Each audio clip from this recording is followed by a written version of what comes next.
any like it's never been any like loyalty over there. So that's pretty much what the problem has always been. Not loyalty to keep to go pop on the enemy and all that other game banging, but far as structure like a hood supposed to, buy stuff, build property, open up spots and do all that. Nah, we ain't never been like that. You feel me? We have spots. We famous because of the ability to get out and do dumps, get cracking in the streets. But that's not good enough to sustain a hood for, very long. See, I'm always trying to my it ain't like I said before, it's plenty homies we has well that list is down, but a few homies, if you say that's on the street the last 25, 30 years, you feel me? That homies that actually gonna open up spots and try to get something cracking, it's a handful of us. You feel me? But ain't nobody had more spots than me on Western or in that perimeter. You feel me? I didn't have six. I didn't have about 6 or 7 spots. You feel me? And made money out of all of them.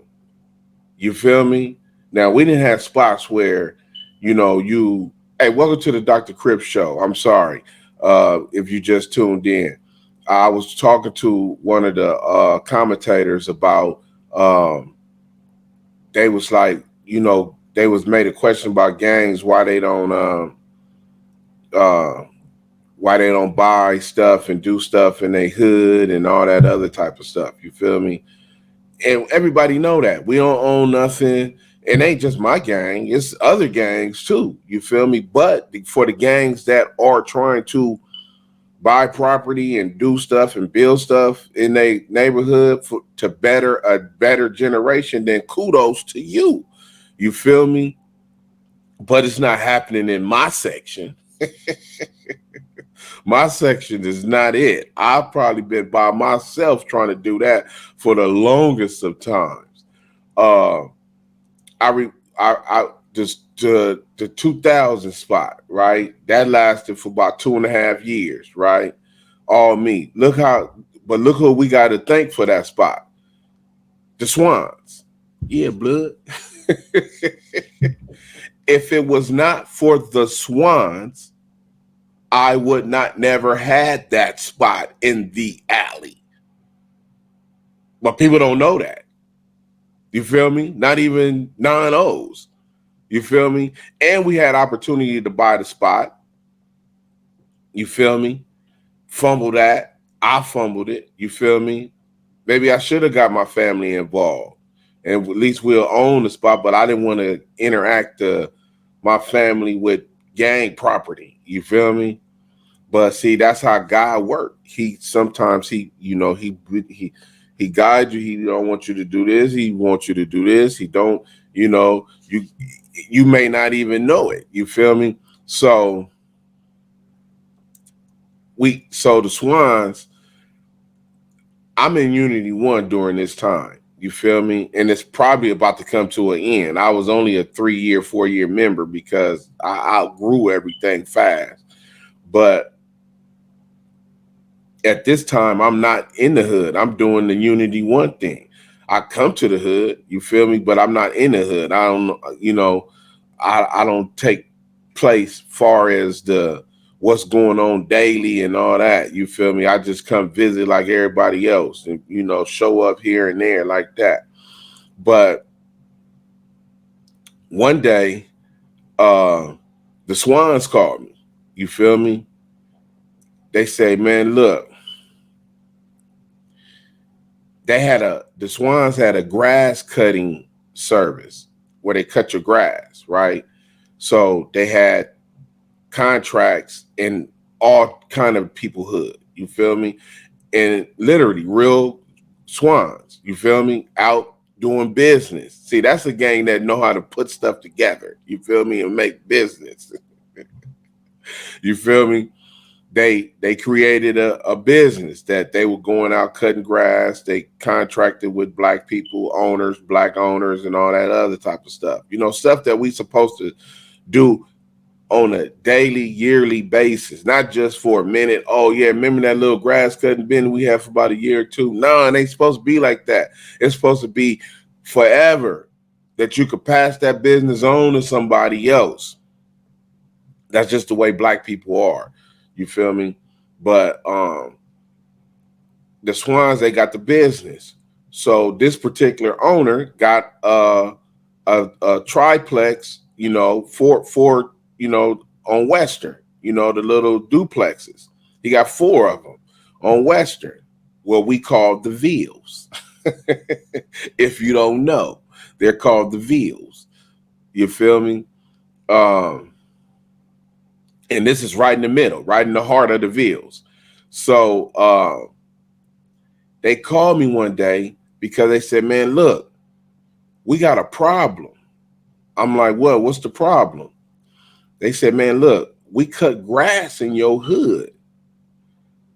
We got a contract with the owner of the 4 complexes, you know, in your one, you know, in your hood on Western. I'm like, is that right?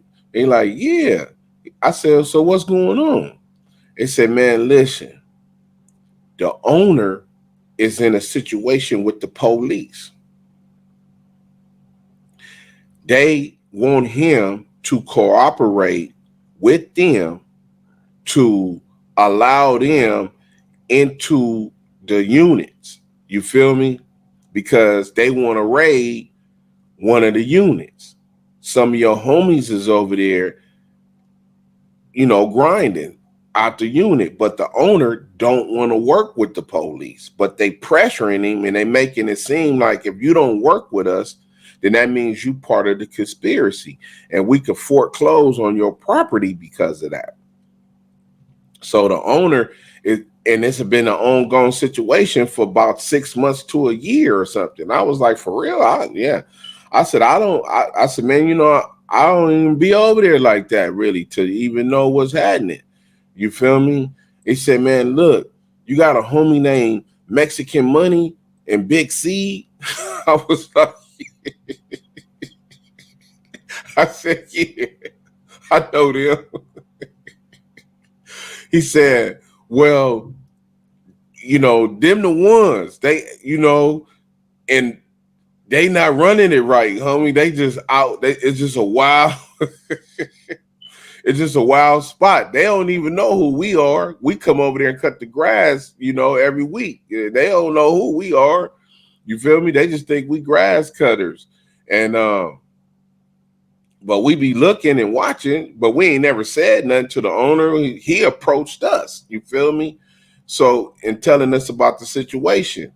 So the Swans say, well, look, they tell the owner, they said, man, well, look, don't work with the police, man. Let us see if we can contact somebody from over there because we got a real contact dude that's from this neighborhood over there.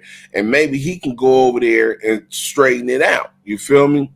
So the owner said, okay, cool. Get back at me, man. Let me know. Call me, you know, tell the dude to call me, whatever. So the Swans called me. Said, man, look, and man, your homie Mexican Money, man, and Big C, man, they they running, they they off the hook, man. They don't care. And they said the apartment belonged to a smoker, but you know, of course, they in there, you know. And they said this is what the problem is with the owner. They said they not paying the rent. Of course, they not gonna pay the rent, but the smoker who lived there, who the apartment is in his name, he's not paying the rent. You feel me? So the money that they give, the money that Mexican Money and Big C giving to the smoker, he ain't taking care of his business, which y'all ain't supposed to be doing that anyway. Y'all supposed to be making sure the rent is paid and all that anyway. That's your job. If you got a spot, you feel me? So I said, oh yeah. I said, so what's happening over there? What, you know, I'm asking the Swans about my hood. You can't make this stuff up. So I'm asking the Swans. I said, what is it about my hood? You feel me? What's going on? What they doing? And Fats is like, he said, man, they out of control, man. he said, he said they be having all kind of issues, everything, right? Like I said, yeah. I said, okay. I said, so what you want me to do? And he said, man, listen, the owner don't want to work with the police. What he want is somebody from over there to go over there and handle them dudes. Straight up, simple as that. And if you can go over there and handle them dudes, he gonna do whatever kind of business you want, whatever. You feel me? In the units. You know what I'm saying? So I said, okay, for sure. So I said, man, I said, let me talk to the owner. Boom. So they called the owner on the phone. I talked to him. I said, man, look, I need full authority. Woo, woo, woo. Give me all the information. Give me all the keys you got. I want everything. You feel me? He like, for sure. I said, I'm gonna take over the units. I'm gonna be the manager, all this and that, right? So you gotta give me one of the units. Of course, I try to get it for free. He's like, man, I can't just let you get it for free. He said, but I can give you a discount or something, but I just can't let you get it for free. I need the full rent from all three, and then you can give me half of the rent on the one, whichever one you're gonna stay in. I said, okay, for sure, I could do that. That ain't no problem. So he said, man, just you got to take care of them dudes. I said, don't worry about it. It'll be done. So he give me the keys. He give me all the information. Boom, boom, boom, boom, boom. So, so now it's about 9:00 at night, right? I pop up over there. Boom, boom, boom, boom, boom, boom. Knock on the door. Who is it? It's Sister Nut. What's happening? Oh, what's up? What's happening, cuz? What's happening? Right? I said, check this out. I just talked to the owner. Woo, woo, woo, woo. I'm the new manager. Woo, woo. Y'all gotta go. Y'all, woo, woo. Ernest, whatever this nigga name is that's running the unit, he gotta go too. He ain't paid his rent in over 3-4 months. He out. What? No. Mexican money, like, no. Woo. So I had to. That's what. See, when God tell you do, you feel me? Cause see, I don't have no fear now. You feel me? I've been away but I'm here now. You feel me? And the way I came in is not illegally. You feel me? Even though I'm pushing some illegal hood policy. I got the owner on my side. You feel me? He said I could do whatever I want. You feel me? I could still serve over there. I can still do whatever I want as long as he get the rent for all his units and the police don't call him. That's all he care about. I'm like, no problem, homie. It's all good. So I'm at the door, right? So they like, huh? Woo? I'm like, yeah. The whoever's supposed to have this apartment, his name is such and such. Woo, woo. Last time he paid his rent was wooty wooty wooty wooty woo. You feel me? And it's over with. I said, listen, check this out. Either y'all leave or the owner is gonna work with the law. You feel me? They didn't know he wasn't gonna work with the law, but I told him he getting tired of y'all, and they know who the owner is because he be over there asking for his money, looking at them like, "Who the hell is y'all?" Right? But he know what y'all doing, and he like, "Why y'all not paying this man rent for him if y'all gonna be doing this in my property?" You feel me? But see, that's the way gang members are. They stupid. People think, oh, that's hard. That's how we get. That's how we doing it. You feel me? That's how the game go. You feel me? You don't pay? No, man, that ain't how nothing go, homie. When you run a spot in your hood, you know the neighbors. You take care of business. You make sure the kids is not getting messed with. Everything. You want the whole community to know that, hey, I'm in control of this area right here. And that's how I run spots. I'll always run spots like that. So I'm like, man, listen, y'all gotta go. I got the keys. You know how that chain, like Mr. Bookman on the Good Times. I got the keys. I got everything. Right? I said, man, y'all gotta go. You feel me? It's time for y'all. Time is up. Y'all done made plenty money. Woo. I'll be back in 1 hour. And when I come back, I'm changing the locks. I'm doing everything, right? So they left, right? So I was like, so I went across the street. I parked in the van, right? And I just watched. I just sat out there. You feel me? And I watched. So they left like about less than an hour after I left. They out of there, right? Boom. But I said that dope is still in there, and I'm going to go get it. So I came back, changed the locks. You feel me? Went in there. I searched high in heaven for that because I know it was still in there. Right? I was trying to find it. I couldn't find it. So I locked the door. I changed the locks. I locked the door. When I came back over there that morning, I seen the busted window on the bar. They busted Mexican money. Like, I don't care. You can have this, but you ain't get my work.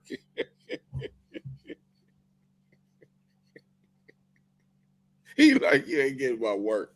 He broke back up in that joint and got that dope, man. I was hot. But I am now the manager of 4 units, and this is the birth of Rich Roland Entertainment. You feel me? First thing I do is have a hood meeting. Everybody come over there. You feel me? We barbecue. We open up. Get some people beat up. You know, it's a real hood. It's a real trap house and all this. What you say, a trap house and all that? Yeah, your boys on the block. And for 2 years, everything was good, ran the whole nine. Now, 2 years, the owner, he pulled up on me. Man, listen, I got to get a divorce. My wife, this and that. She trying to get this and that. I don't want her to have this property. I already had to tuck some more properties from her. So, she got about five. She got about four of the properties, and I'm trying to keep these four. You feel me? I don't want her to have nothing to do with them.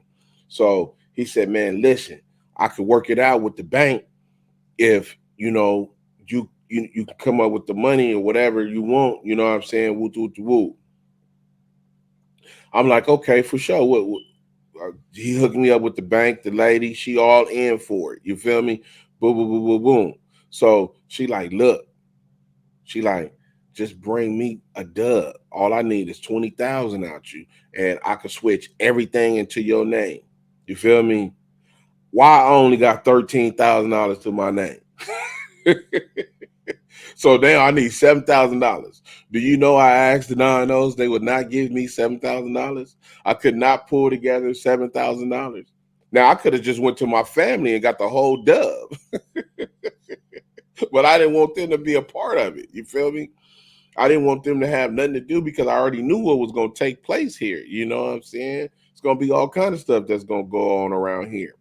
But the whole hood, I try to bring people together so we can build something. You feel me? And own something and do something. But do you know what? I could not get the Nine-Os to give me $7,000, no matter who I ask. And it's people that got $7,000, but I can't ask you. You got to ask your name by yourself. I can't. I can't get the money from you. I got to get the money from 9 snitches. You can't be. I can't go into business with you. Am I wrong? Am I right? I have no idea. You feel me? Boom. But this is why they want me dead. So I never get the money. You feel me?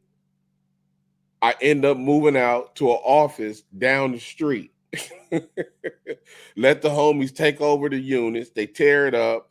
The I forget that they put the units in my name. You feel me? Come on, man. They charged me with all the damage to the property. I had to go to court behind it. All kind, because I'm trying to build something with a dysfunctional gang. I'm trying to build something with dysfunctional Crips. You feel me? Are you serious? That's why you got shot. dummy. You should have been gone. Hey, this is Dr. Crip. We ending the sickness, man. Do not let your kids gangbang. Stop them at all costs. Go in there right now. You wake him up, her up, and you say, I want you to go read this book right now. GAMD. GAMD. You know, I always forget to turn my banner on, man. You feel me? I got to keep turning my banner on, but that's okay because you can get it now. GAMD. This is where you go. Right here. Whereyoufromhomie.com, and you get this book. If you are on Amazon and you are a Kindle Unlimited user, you can get the ebook for free. Yeah. But buy this book right here. You feel me? Whereyoufromhomie.com. GAMD, gang addiction, mental disorder. Learn what you're suffering from. It hits all ages, man. You feel me? It's all ages. You feel me? From the young to the old. You're sick. Learn how to deal with your sickness. Let's search for these cures, man. End it. You feel me? Dr. Crip. You feel me? We ending the sickness of gang violence, Crips and Bloods. This is 2023. We will not be saying blood or cuz in 2025. Come up with a new word. I know that. Like, are you serious? Yeah, I'm serious. Shut up. You the problem. This is Dr. Crip. We ending the sickness.